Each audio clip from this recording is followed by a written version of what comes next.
नमस्कार विद्यार्थी मित्रांनो, स्वागत आहे आपल्या चॅनलमध्ये जिचं नाव आहे विजन 24/7। आज आपण बघणार आहोत तुमचे क्वेश्चन्स म्हणजे एक्झाम कधी असणार सर DFSL ची, बरोबर, आणि त्याची प्रिपरेशन कशी करायची, काय करायचं बघा रे। एवढं काही टेन्शन घ्यायची गरज नाही, ते आपण एंडवर बघू। पण सध्या महत्त्वाचं काय आहे, महत्त्वाची आणखी ऍड आलेली आहे ते आपण बघणार आहे। ऍड कसली आहे तर बघा रे, नवोदय विद्यालयाची समितीची एक ऍड आहे, त्यामध्ये टेक्निकल आणि नॉन टेक्निकलच्या पण पोस्ट आहे। आपल्याला नॉन टेक्निकलचं काही घेणं नाहीये, आपण टेक्निकल बघू, बरोबर।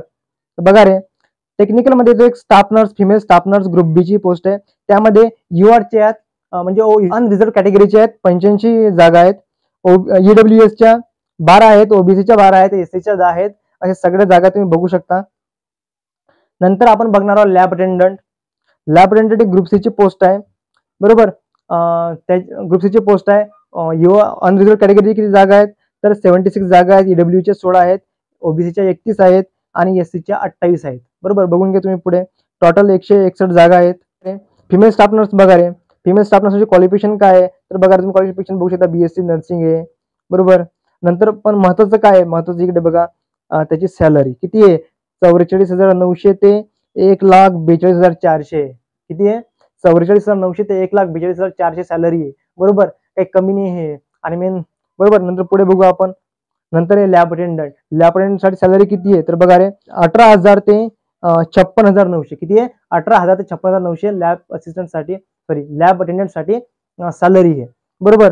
क्वालिफिकेशन काय आहे सर तर क्वालिफिकेशन आहे 10वी पास पाहिजे, बरोबर, 10वी पास पाहिजे। नंतर त्यासोबत एक डिप्लोमा पाहिजे, लॅब म्हणजे DMLT चा डिप्लोमा पाहिजे। आणि DMLT आपल्याकडे जर DMLT चा डिप्लोमा नसेल तर मग 12वी सायन्स पण चालते भाऊ, बरोबर। 12th class with science stream from recognition board और युनिव्हर्सिटी, बरोबर, म्हणजे 12वी पण चालणार आहे, बरोबर। म्हणजे ज्यांनी सिनियर लॅब असिस्टंट म्हणजे ज्यांनी DFSL चे जे पोस्ट आहे सिनियर लॅब असिस्टंट साठी जो फॉर्म भरलेला आहे, ते सगळे सगळे या पोस्ट साठी पण फॉर्म भरू शकतात, सगळे इलिजिबल आहेत, बरोबर। काय सॅलरी बघा, सॅलरी बघा ना यार, सॅलरी बघा किती आहे 18,000 ते 56,900 आहे ना, मग बरोबर फॉर्म भरायला हरकत काय आहे, बरोबर। प्रिपरेशन तर आम्ही कितीच करून देणार आहोत तुमची, बरोबर। आमचे सर पण आहेत केमिस्ट्रीचे, गणेश सर आहेत जे नेट आहे सध्या PhD करून राहिले, बरोबर।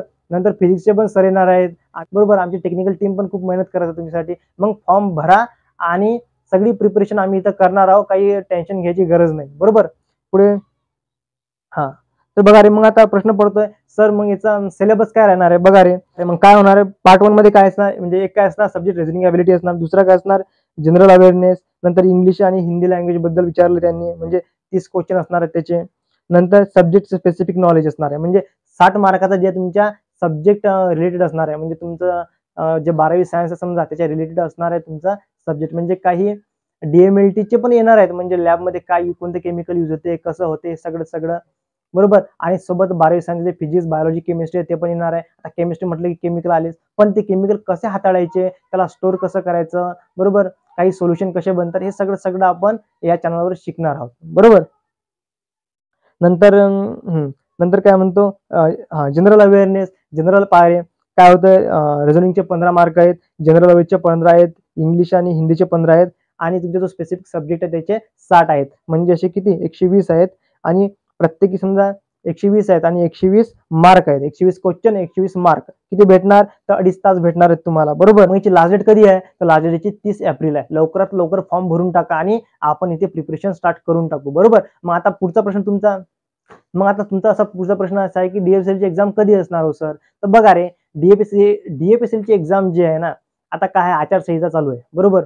4 तारखेपर्यंत हे चालणार आहे सगळं सगळं, बरोबर। मग आता हे 4 तारखेनंतर संपल्यावर जे सगळ्या एक्झाम आहेत, म्हणजे काही राहिलेलं नोटिफिकेशन आणि राहिलेल्या एक्झाम हे 4च्या पुढे होणार आहेत। जर समजा लवकर येत असेल तरी आपण DFSL एक्झामसाठी प्रिपेअर राहायला पाहिजे। कसं आहे, मी जे सांगू राहिलो तुम्हाला हे पण एक पक्क्यात नाहीये, हे पण एक तर्क लावतोय, एक अंदाजी सांगतो, बाकी जे सांगत ते पण तुम्हाला अंदाजी सांगत ते पण तर्क लावताय।